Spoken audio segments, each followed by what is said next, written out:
It was Christmas Eve, 1857, in Savannah, Georgia. While most of the city was filled with warmth, candlelight, and celebration, one plantation was about to witness a night of blood and vengeance that would be remembered for generations.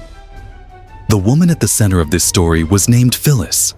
She was 28 years old, a house slave at the Riverbend plantation, owned by the powerful Chamberlain family. To the world, she appeared like any other servant, quiet, obedient, trained to serve meals, clean rooms, and keep her head down. But behind her silence lived memories of loss, betrayal, and pain so deep that it burned hotter than any fire she ever tended. That Christmas night, Phyllis did not bow. She did not serve. She did not forgive. She picked up an axe she had used countless times to split firewood, and with it, she brought down 4 men, the Chamberlain brothers, heirs to one of the wealthiest and most violent slave-owning families in Georgia. This is the story of why she did it, and how a night of celebration turned into a night of reckoning. Across Savannah, families were gathered around tables covered with roasted turkeys, sweet pies, and golden hams. Candles flickered in every window, choirs sang hymns of joy, and children whispered about the gifts waiting for them by morning. It was a season of abundance, faith, and family. But for the slaves of Riverbend Plantation, Christmas brought no joy. The quarters were freezing. The smell wasn't roasted meat or pine garlands. It was damp wood, sweat, and hunger. The fire barely gave enough light to see, let alone warmth. There were no songs, no laughter, just coughs, whispers, and the sound of chains when someone shifted in the dark. Phyllis sat by the weak fire that night. On the outside, she looked ordinary, wearing her work apron, head lowered. But her eyes were fixed, burning with something no one else could see. She wasn't thinking of chores or food or even sleep. She was remembering a man named Isaiah. Isaiah had once been her hope. Strong, proud, and unbroken by the chains around him, he was different from many of the men at Riverbend. He dreamed of freedom, not just for himself, but for both of them. Late at night, when no one was watching, he would whisper to her about Ohio, a place where they could wake up without being owned, without orders, without fear. The Chamberlain brothers noticed the bond between them, and Jonathan, the eldest, played a cruel game. He promised Phyllis that if she worked hard through Christmas, he might grant her freedom, and Isaiah's too. It was a lie, spoken with the ease of a man who had never told the truth in his life. Instead, Isaiah was sold in the middle of the night, without warning, without even a chance for goodbye. Days later, word came back. Isaiah had tried to escape. He didn't get far. His new master broke both of his legs in front of the others as punishment. Then they left him to die slowly, tied to a post, beaten until his breath stopped. When Phyllis heard the news, she didn't cry. She didn't scream. She cooked meals like normal. She pressed coats, washed clothes, and polished the boots of the very men who betrayed her. But inside, something changed.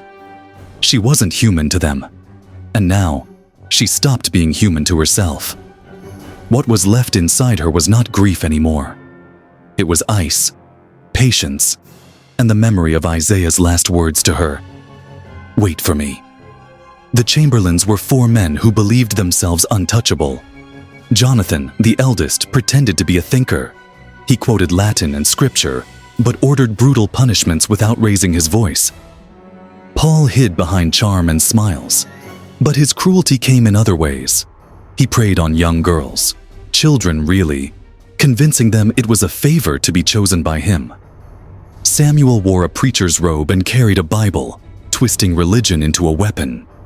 He told the slaves that God had made them masters and that obedience was divine will. Thomas, the youngest, didn't bother with charm or sermons. He was pure rage and violence. He beat, shot, and whipped at will, often laughing while doing it.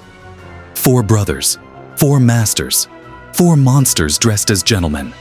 That evening, Phyllis chopped wood behind the kitchen, like always. The axe was old, the handle worn smooth by years of use. But tonight, it wasn't just for firewood. Each swing, each thud, wasn't preparation for warmth. It was practice. No one noticed how carefully she handled the axe. No one saw how her eyes no longer looked at the ground. The brothers laughed, drank, and feasted, believing themselves untouchable. They had no idea that in the shadows, Phyllis had been watching, listening, and waiting. She didn't pray anymore. She didn't ask heaven for help. Her prayers had died with Isaiah. What she carried now was not hope. It was a list of names, the names of those who had suffered, of those who had been silenced.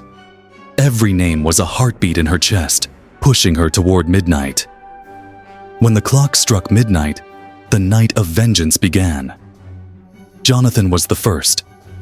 Alone in his study with a glass of brandy, flipping through ledgers filled with profits made from human suffering. He looked up when Phyllis entered, confused by her silence. The axe fell, quick and precise. The thinker, the liar, was gone in seconds. Next was Paul. He had taken a young girl upstairs, no older than 15. When Phyllis knocked and stepped in, his smug smile disappeared. The axe struck him down as the girl watched in terror. But instead of fear, Phyllis gave the girl freedom. "Go to the cookhouse," she whispered. "Stay there. Don't open the door." The girl ran, while Paul's blood stained the floor. Samuel was next. Half drunk, still clutching his Bible, he tried to speak, tried to preach even as he stumbled backward. "It's Christmas," he pleaded. Phyllis looked him in the eyes and said, "His day came and went. This one's mine." Then she silenced him forever. Finally came Thomas, the most violent of them all. He stormed through the house with his pistol, screaming her name, calling her a witch. But Phyllis was not afraid. She sat calmly at the dining table, waiting. When he burst into the room, she faced him. His pistol fired once, missed, and in the time it took him to reload, the axe was already in her hands. She struck again and again until the last chamberlain fell. The house was silent now. The laughter, the music, the sermons, all gone. Only the crackle of dying embers remained. 4 brothers, 4 masters, 4 demons, gone. Phyllis sat at the head of the dining table, blood on her apron, the axe beside her. She poured herself a glass of wine with steady hands. It wasn't a toast to victory. It was a remembrance for Isaiah, for Elsie, for her mother, for all the nameless souls swallowed by silence. By sunrise, the neighbors discovered the scene. The sheriff arrived with armed men. They found the chamberlains where she left them, and Phyllis, still seated at the table, calm, waiting. She didn't run. She didn't beg. She had already found her peace. History called it the Riverbend Massacre. The newspapers wrote about it as savagery. The courts called it madness. But the truth was simpler. It wasn't madness. It wasn't chaos. It was justice carried out by the hands of a woman who had nothing left to lose. Phyllis's story was buried quickly, erased in the whitewashed history of the South. But the echoes of that night remain. The night a slave woman stood against one of the most powerful families in Georgia and reminded the world that silence can break. And when it does, it breaks like thunder.